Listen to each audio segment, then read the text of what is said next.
Halo nakama, selamat datang kembali di channel Anime Lovers.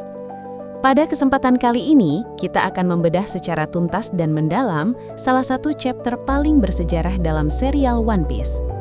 Chapter 1179 baru saja dirilis, dan Eiichiro Oda sekali lagi membuktikan mengapa karya ini adalah mahakarya yang tak tertandingi. Dengan judul chapter Datangnya Nerona Imu, kita akhirnya diperlihatkan momen yang sudah kita tunggu-tunggu selama lebih dari 2 dekade. Entitas tertinggi, penguasa rahasia dunia yang menduduki tahta kosong, akhirnya mengambil langkah nyata. Mari kita mulai ulasan lengkap One Piece chapter 1179. Chapter dibuka dengan pemandangan langit yang mendung dan bergemuruh di atas Red Line.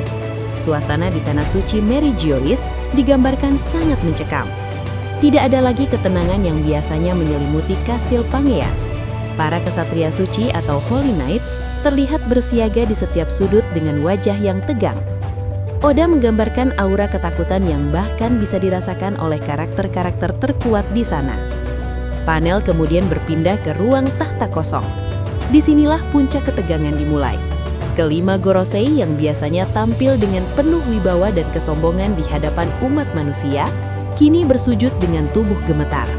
Keringat dingin bercucuran dari wajah mereka. Lalu terdengar suara langkah kaki bergema. Langkah demi langkah yang menuruni tangga dari tahta kosong. Siluet Imu yang selama ini hanya terlihat berupa bayangan hitam dengan mata merah yang tajam, kini mulai terkena cahaya. Untuk pertama kalinya kita melihat detail dari wujud Imu. Walaupun wajahnya masih tertutup oleh mahkota berukuran raksasa dan jubah yang menjuntai panjang menyapu lantai, siluetnya mengindikasikan sosok yang sangat ramping, namun memancarkan haki penakluk atau Haushoku Haki yang sangat pekat.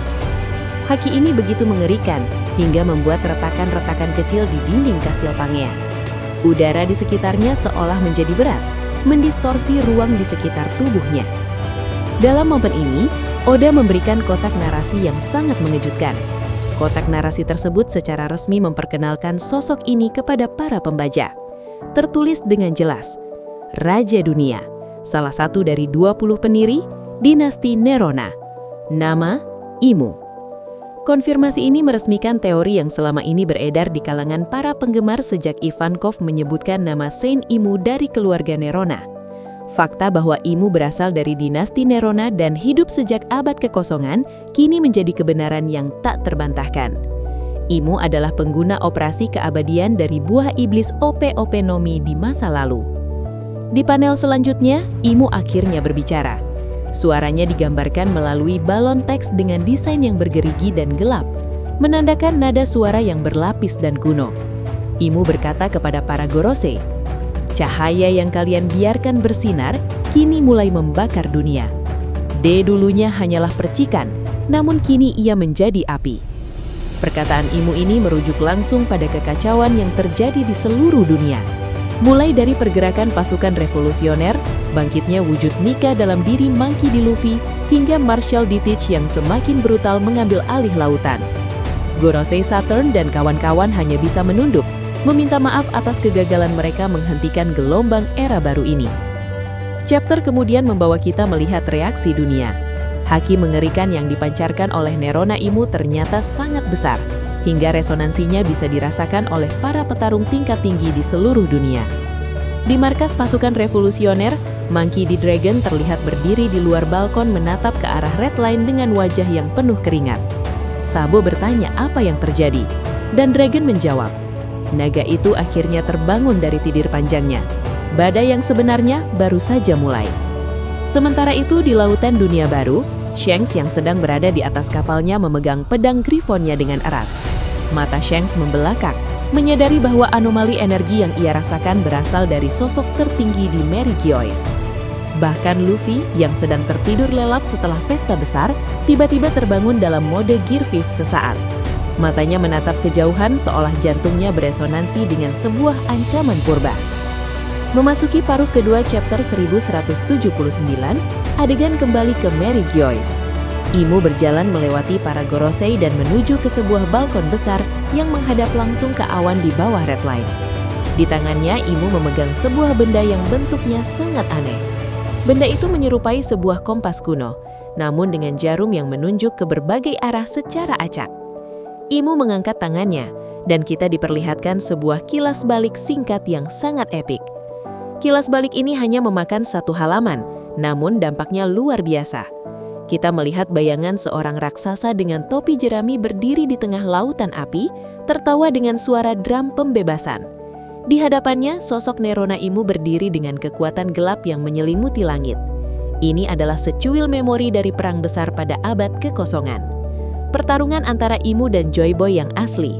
Kembali ke masa kini, Imu bergumam dengan suara yang sangat dingin. Pembuangan besar-besaran harus dimulai kembali.